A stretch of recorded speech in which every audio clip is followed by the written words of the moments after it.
Hello everybody, welcome to Snyder's Inc. And today we have got a Nexpo video and it is called Paranoia.com, an internet mystery. I've never heard of this, so it's going to be interesting to learn about. Ladies and gentlemen, the like button, hit subscribe button, comment, stick down below. Let's go.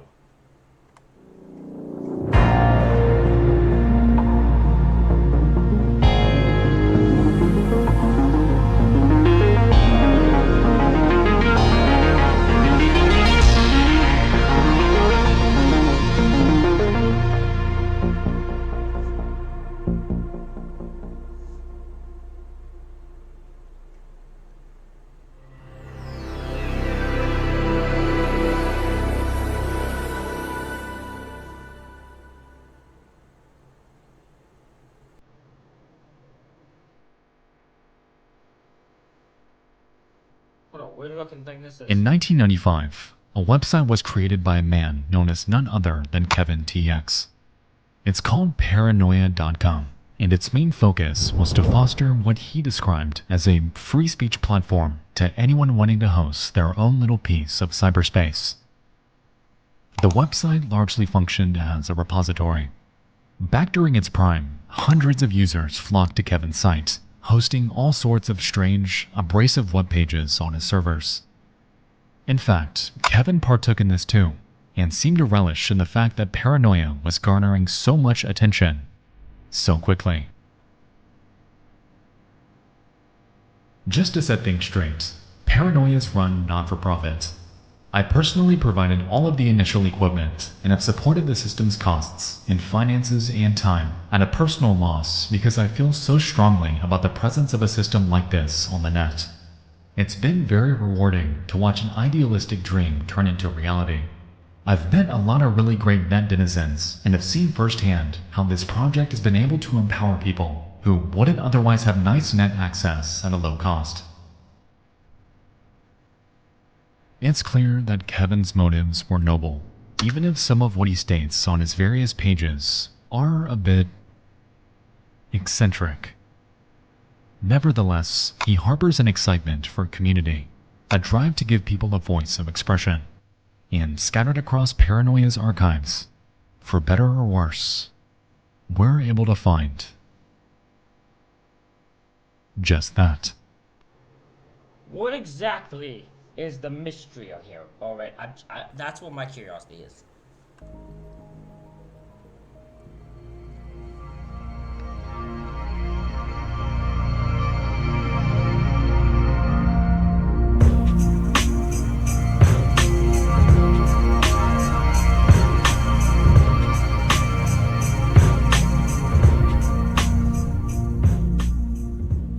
The world of Paranoia.com is expansive and contains some of the most random and bizarre content that I've ever seen.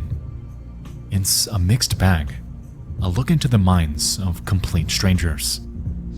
A time capsule, if you will, of the wholly unconventional and immoral. Paranoia.com/Satan contains the name emblazoned over a black background.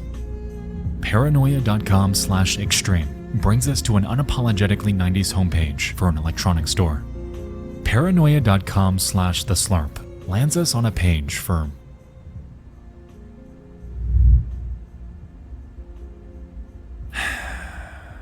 pedophile pride. Jesus Christ. And Paranoia.com/Stag brings us to the homepage of a very outspoken stranger named Stag Meander. It was very cool of Paranoia to set up this server so depraved bastards like me can put up subversive web pages like this one. Thanks, dude. Of course, all of this is but a tiny sample of what you can find here. However, by now, I'm sure you all get the picture. Paranoia's reign over the internet throughout the 1990s was relatively big, and even gained the attention of major media outlets like the Austin Chronicle, at one point granting Kevin TX an award for Best Local Website back during its heyday. This site, from top to bottom, is a monumental rabbit hole, and the interesting thing about it is that it's been archived hundreds of times on the Wayback Machine since it was created. Unfortunately though, this is the only way to access it today, since Paranoia.com was eventually shut down due to server issues. Reportedly, the project became too much for Kevin to handle, and so by the late 1990s, he had informed users that it would officially be set to die. That's not to say that the URL itself is dead though. In fact, it's very much still alive. And upon heading to it today,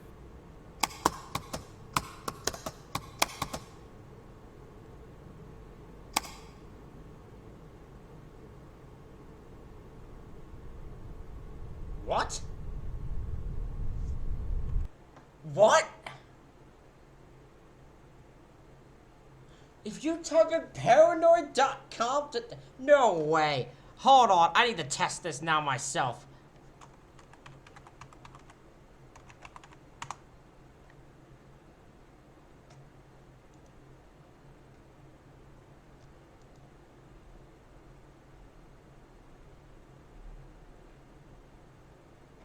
There was no way that's right. That has to be a lie. You're lying to me. Now you're lying to me. I just looked it up. That's not what it leads to. wait, that can't be right. P-A-R-A, yeah, that's right. There's no way this is... Oh, it's paranoia.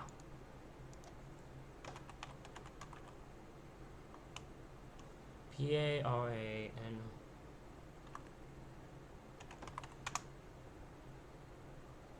Am I not spelling that right? Hold on.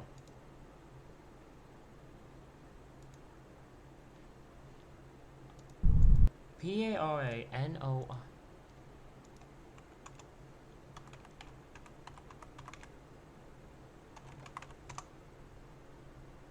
Oh my god, it actually does! What the fuck? That's insane! What the fuck? P-A-R-A, yeah, that's right. There's no way this is the actual set. Nope. Nope, it's Disney. But I don't remember ever hearing about this, or watching, or playing, or experiencing anything remotely close to paranoia. Paranoia, by definition, doesn't exactly scream family-friendly. No. So why in the world are we led here? What the hell?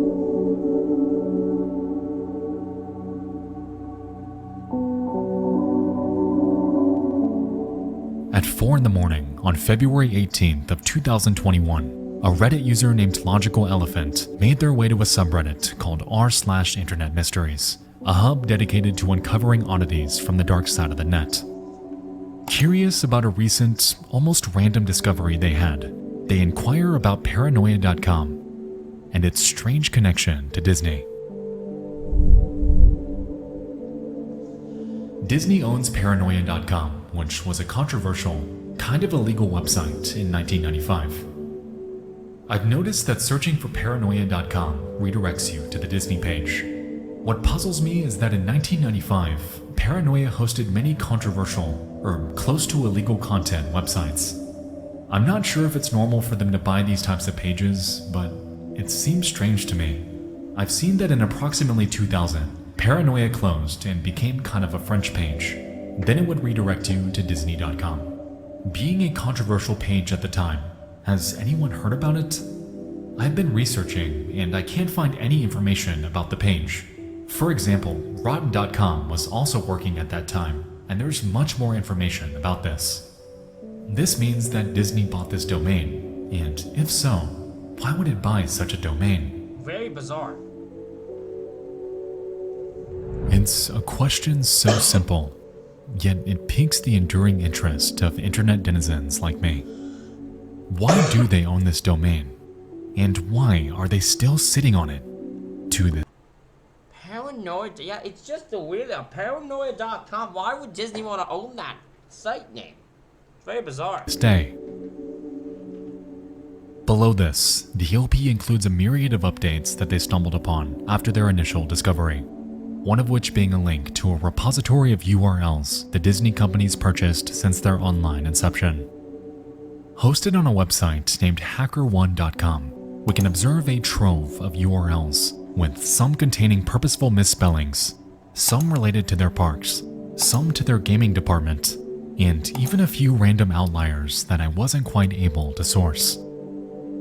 Even with this, though, paranoia, with its peculiar, adult-oriented definition, stands as a stark outlier, an anomaly of sorts in this list of family-friendly titles.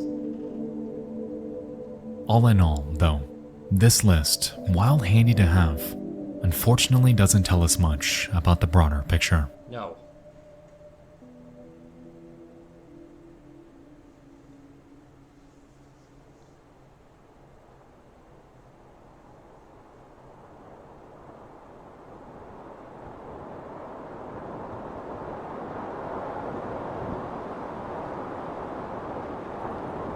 One week later. Okay.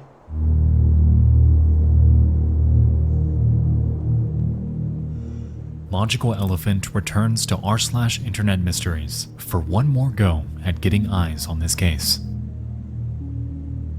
A few days ago, I made this post about Paranoia.com and its connection with Disney.com. Although I haven't solved why Disney bought it, I've discovered a lot of things about Paranoia.com, and it's very interesting. Paranoia.com was a website that hosted pages created by its users for free. This, with the lack of control of the internet in 1995, equals posts about pedophilia, drugs, prostitution, euthanasia, television cracking, bizarre images, and mind control. That, and along with other pages that were against internet censorship. There was not much interaction between users, except with those mentioned in the wall of the page, since it was not a social network in itself. It was just a place to make your page and add the content you want. It closed because its bandwidth had been reduced, and Kevin asked to avoid using this server to keep what they had usable until they disappeared. Below this one, they linked to various 90s articles mentioning paranoia, along with a Unabomber fan site, something called the Church of Euthanasia, where they explain how to cook a human body, a psychoactive drug archive, and a site focused on The Simpsons. Interestingly though, this go-around, their post caught much more attention, lending this investigation a theory it desperately needed. I think you nailed the reason Disney bought the domain. It was likely a title for one of their projects. Buying domains tied to IPs is extremely common in the media business. The reason you might not be finding a lot of examples is because Disney and other corporations use shell companies to buy domains so they don't get extorted on the price, and also to conceal their involvement with the domain until they're ready. For example, if Activision bought a domain called Skyrim2ElectricBoogaloo.com, that would tip everyone off that they were making a direct sequel to Skyrim before they were ready to announce the project. Similarly, a woman who owned a small business making coffee cups that were powder blue around the top wouldn't ask for as much money for her Skyrim.com domain if the company offering to buy it was called Ted Franklin Consulting LLC, and not Bethesda. I'm not gonna lie, I like this theory because it just makes sense. But there is one thing throwing a wrench in this, at least for me. What project would you have called Paranoia? What would you do? What title, what game, what show, what movie would you do involving the word paranoia? I need to give you some context on where I'm coming from, though. Okay. So let's take a quick detour back to 1998! We're going back in time.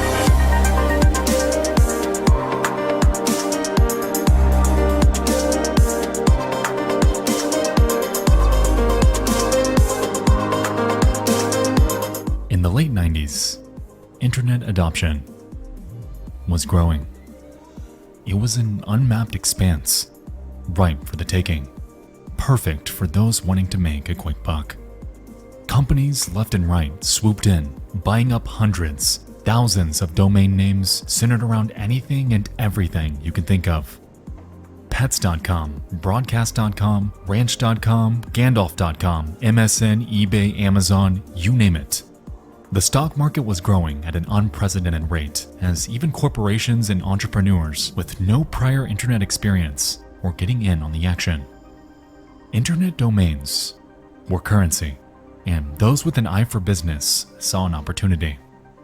The gold rush was on, and for a while, things seemed to be going pretty damn good. People left their day jobs to trade stocks. Company valuations. Never. The stock market is the most dangerous game you can play. You never know when that can go haywire. Peaked. However, something was on the horizon. Something unforeseen. A little something called Y2K. something unforeseen. I remember hearing about this. I remember obviously I was born before this could happen. I was born after this. I was born 2001. But I remember people losing their mind about Y2K. People telling the story. Like, I'd go back, I'd hear and listen to the podcast and all them talking about people would lose their minds over this, thinking that whole world was going to end and everything was going to go crumbling, and then it turns out nothing happened. How did this start? That's my question. How did this Y2K thing start? Y2K scared the ever-living shit out of people, and it was all based in a lack of technological foresight. There was this persistent belief that computers, the internet, and technology as it was known would cease to function at the turn of the millennium, all because the first 2 digits of the year were set in stone within computer systems. Effectively, as the clock approached the new year, computers wouldn't understand where to go next. Time would progress backwards. What? This is even more stupid. I didn't want to know the start. I didn't think the belief was that stupid. I thought it was some dude out of paranoia or something like that, trying to make a theory out of something in his own unlogical head. No, this is a bunch of people who are just pure stupid. In essence, throwing everything reliant on the internet at the time into complete chaos. This idea, this fear, only catalyzed the frenzy of what later became known as the dot-com bubble. The hysteria of buying up every domain you can think of in hopes for a big payday. But as the year 2000 came and went, everything turned out fine. Of course. The storm quelled, and the stock market fell from its peak. Down, down. Back to where it all began.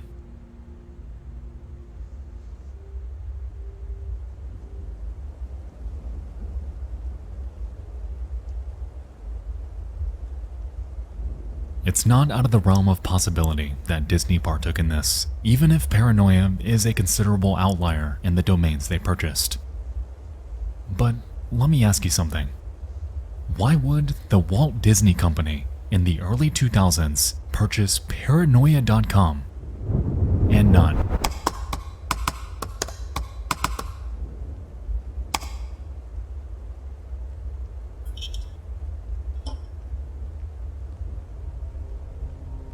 Aladdin.com is not owned by Disney.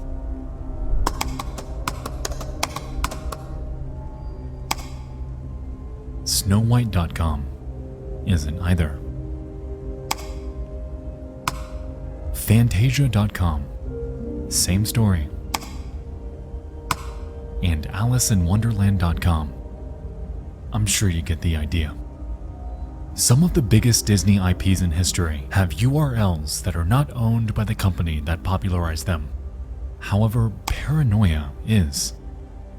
Now, while this commenter's theory is a solid one, I'm just not convinced this is why they have it. Why do you think they have it then, Nexpo?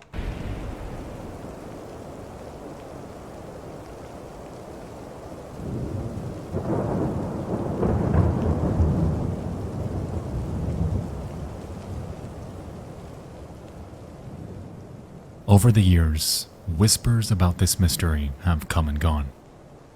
Theories crop up, yet lead to nothing. It seems like it just wasn't getting the attention it needed. But it is weird.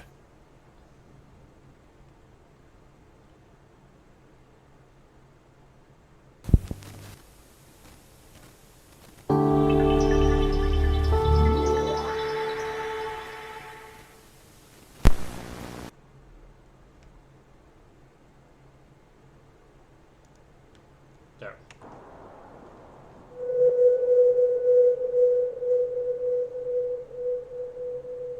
Explain like I'm 5. Can someone tell me how come when you put the URL paranoia.com, it takes you to disney.com? Companies will buy domains that share names with their products so that if someone just types in the name of their product, they get sent to the company's website.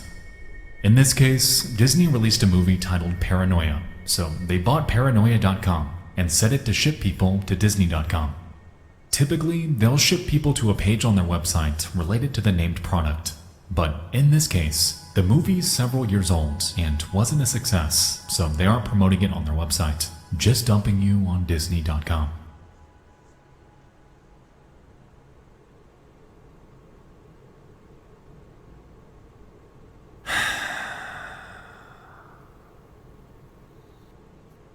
In 2013, a movie released starring Harrison Ford, Liam Hemsworth, Gary Oldman, and Amber Heard. It was an action thriller about an employee caught up in a heist situation and... Okay, I'm not gonna bore you with the details here. Paranoia was a film distributed by a studio named Relativity Media.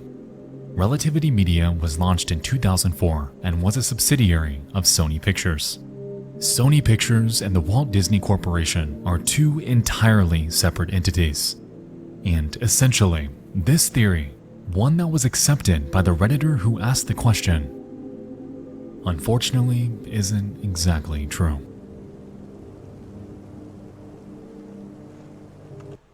Good eye on you. Honestly, good job, Nexpo, on getting that information so people aren't just accepting of that. Good job. Like I said, whispers about this mystery have come and gone, and that's led to an inconvenient reality.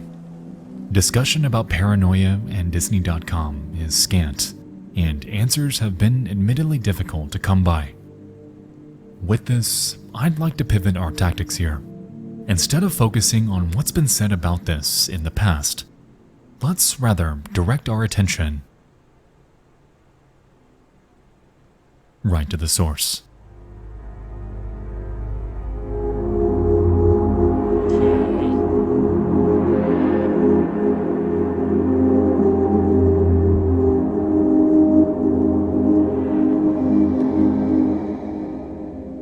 Welcome back to Paranoia.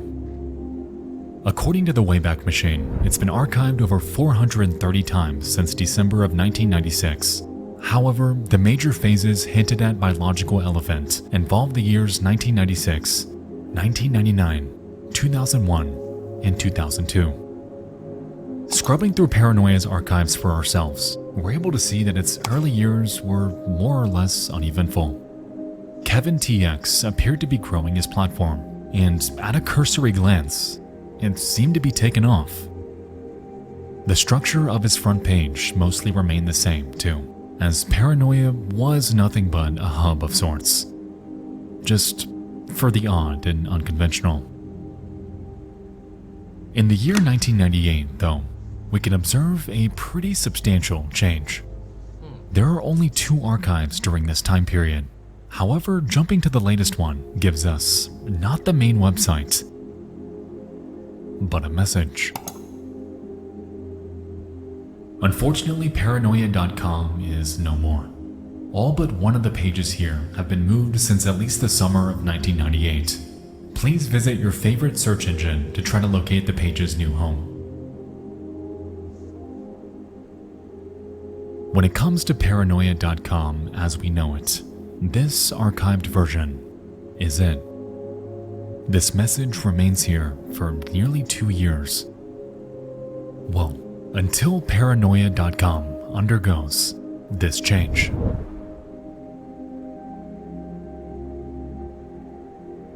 At first glance, this seems like your typical early 2000s homepage, just in French. Reminiscent of cyberspace titans like MSN and AOL, paranoia.com begins hosting news, stock information, the weather, and even offers its own email service. The interesting thing about this, though, is that the site actually doesn't go by paranoia at all, as all across the site, we see another title. It's something called Excite, and they appear to have offered a messenger, a mobile SMS service, and even custom profiles. Furthermore, the copyright information at the bottom of the page reveals a company of the same name, Excite Europe Limited. Okay. It's an interesting discovery, no doubt. However, it doesn't exactly tell us much about the Disney company or why they ended up buying this. What we do know, though, is that the original version of Paranoia wasn't actually purchased by them. It was something much less controversial. Unfortunately, archives of Paranoia's transition to this Excite branding only carry forward through April of the same year. 2002 is a complete dead zone, and then right here, on February 7th of 2003, we get our first glimpse of paranoia.com redirecting to Disney's hub site, called Go. Again, I have absolutely no recollection of an IP tied to the name Paranoia. Yet, to be fair, I was just 8 years old when they bought this. Kid me was probably just too busy. You know, being a kid, watching cartoons, and most importantly,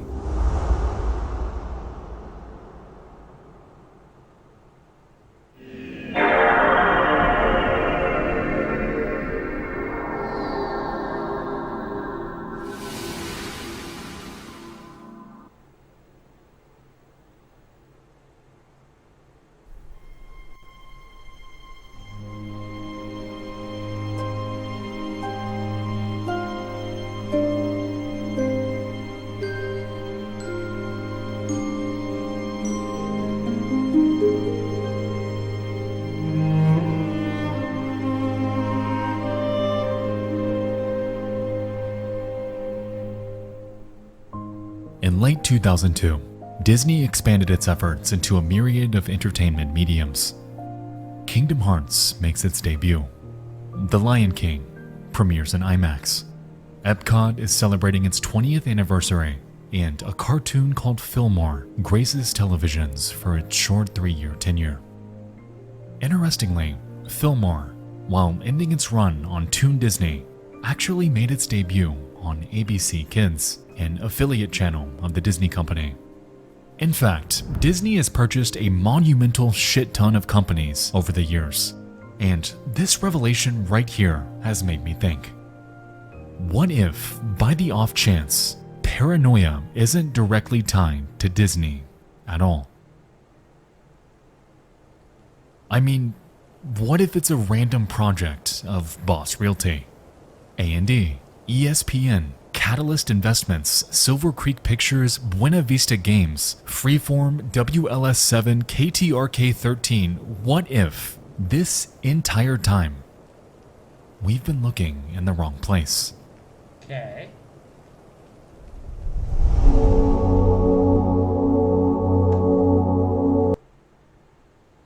Nexpo, you have somehow found a way to have my attention. I know my green screen's now showing because I'm back in. It's just what I do. I apologize.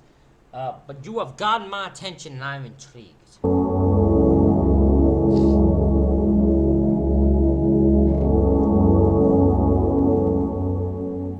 You know, this mystery is interesting. Some of you may not even care.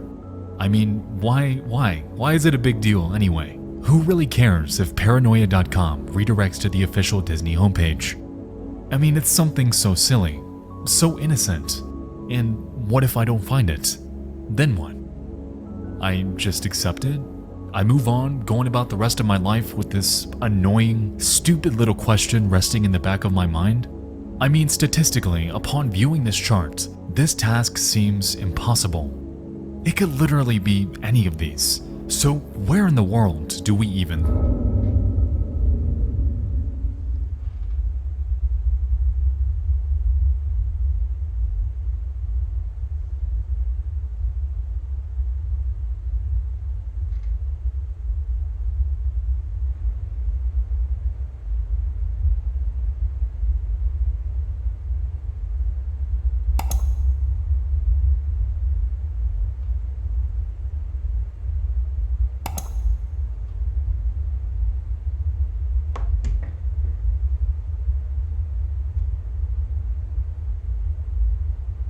Mother figured it out.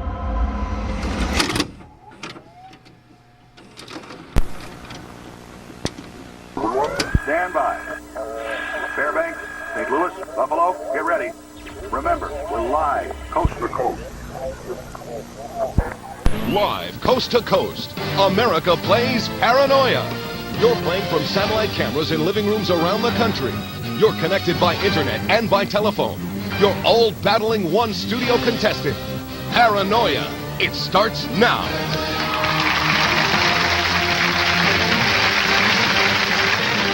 Yes, this is Paranoia, and I'm Peter Tamarkin, and we're coming to you live, coast to coast, with the most incredible game. To be honest, I'm not quite sure if this is it. But it feels like we're pretty damn close. Late into this video script, a fellow investigative YouTuber named Kylie tipped me off on this show, and while she said she wasn't able to confirm anything, she had a hunch that we're getting there. In April of 2000, the Fox Family Channel premiered a game show. It involved 4 contestants at a time, 1 in the studio and 3 scattered around the world. Paranoia consisted of 10 rounds of multiple choice questions, and the in-studio contestant was put up against the satellite players in a race for a grand prize of $10,000. Get a question right and move on to the next round. Get it wrong though, and lose $1,000 of potential winnings.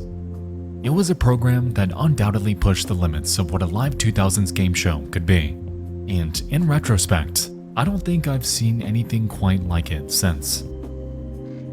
The unique thing about Paranoia, though, was that it incorporated audience interaction. The internet in 2000 was budding, and if you, sitting at home, wanted to jump into Paranoia for yourself, it was apparently just a website away. Back with more Paranoia right after this. Yeah, this is Fox Family Channel, and you're watching Paranoia Live. If you haven't already done so, get on that phone. Paranoia.excite.bro. Right now, pick it up and call toll-free 187-PARANOIA and play our game and win some bucks and affect the outcome of the game. If you've got a computer, you know what to do. Log on to paranoia.excite.com.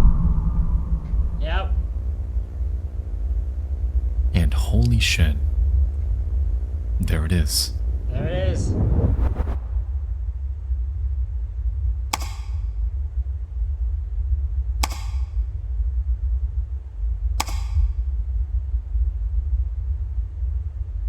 And there we have it.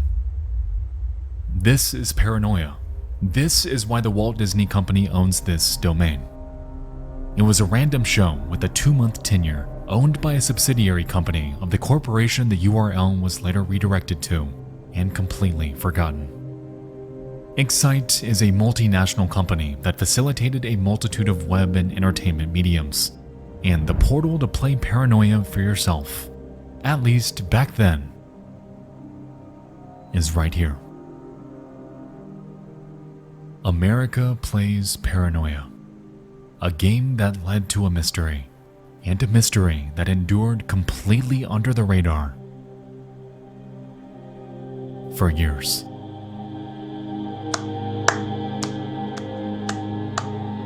Bravo, Nexpo! Bravo, Nexpo, for figuring this one out. I don't know who got, if you got help, probably from Reddit, but I don't know if you got help doing your own investigation, but this is bravo. You know, this oddity has bugged me since Logical Elephant first made their post 3 entire years ago. It's something so simple on the surface, yet perplexing to me all around. It's an oddity that seems entirely ominous, yet is so much less so in reality. Paranoia.com is owned by Disney because of a scrapped game show that was forgotten to time. It's a relic of broadcast history, only remembered by the few who caught it. Maybe you'd just gotten off work. Maybe it was a late-night rerun. No matter where you were, I'm at least confident on the conclusion we reached. It wasn't anything crazy, I know, but hey, at least it was closure. Fair. Paranoia. This paranoia was never related to Disney at all. As we've seen, the site is a monumental rabbit hole in itself, and perhaps we'll return to it at a later time. For now, though, I'm glad we found our answer and threw a bit of life into an almost completely forgotten artifact of broadcast history. Thank you all so much for joining me on this journey tonight. Videos like this one are some of my absolute favorites to make, and there's really nothing I enjoy diving into more than retro internet stuff. There's this charm to it that I can't quite pinpoint, and it's a nice breath of fresh air from the heavier content like disturbing things. Thank you all so much for watching. I'll see you in the next one. I love you all. And good night. Great job, Nexpo. Great job. Great job. Great video. Ladies and gentlemen, let me know what you think in the comments. Hit the like button, hit the subscribe button. Thank you all for watching. I'll see you all for